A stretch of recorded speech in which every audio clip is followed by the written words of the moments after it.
Good evening. Hi, it's Ross McInnes from Australian Investment Research Services. Thanks for joining us, and I hope you're not getting blown away by the wind in Sydney and on the east coast of Australia at the moment. We're coming to the end of the month, May 31st, 2010, and we've seen a market dominated over the last 3 or 4 weeks by the European crisis, which has specifically been around Greece and Spain, Portugal, and lesser extent Ireland.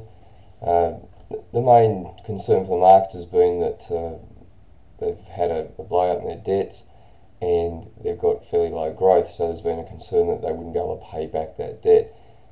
This peaked about 10 days ago on the 21st of May, when we saw the Australian dollar get down to 80 cents the first time in 10 months, and also the Australian equity market, the S&P 200, get down to 4,175, which represented a 15.5% fall from the mid-April highs around the 5,000 level.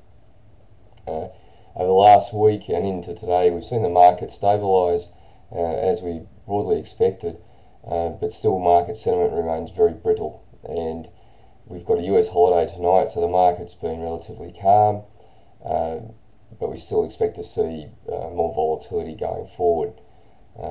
This is probably going to continue until we get a firmer view that Europe isn't going back into recession and that global growth's on track.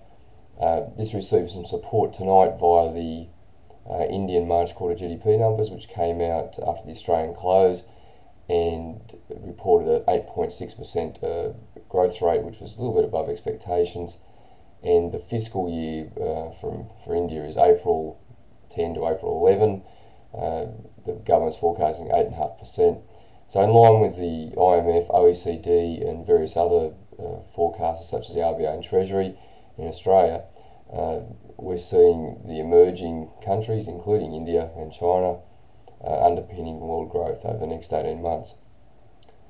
This bodes well for Australian resources and the Australian economy in general, but what was the other major factor through May was the introduction of the resources tax on May 2nd, or the RSPT as it's called, Resources Super Profit Tax.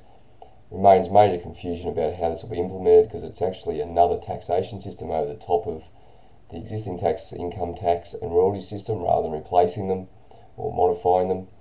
And the mining industry remains hostile towards it, given that it does effectively increase tax rates on mature working projects. These combinations of European banking and resource sector uncertainties led the ASX 200 to close this afternoon for the month of May down nearly 8% and just above the 4,400 level. Looking forward, we believe that the market is going to stabilise, but as we mentioned, there's going to continue to be major volatility. On the Australian dollar, 83.50's first support into tomorrow's RBA board meeting, which we expect, as per the market, that they're unlikely to change monetary policy after 6 tightenings to 4.5%, and given the minutes of the RBA board suggested that they'd done enough short term and that market rates were now neutral. So it'll be very interesting to see what the RBA has to say tomorrow, and could place the Aussie under a little bit of more pressure if it suggests that monetary policy is on hold for maybe more than a couple of months and longer term. The market, noting that market last week did look for actually an easy in the December quarter, but that's been redressed, and the market's pulled back its sentiment from there.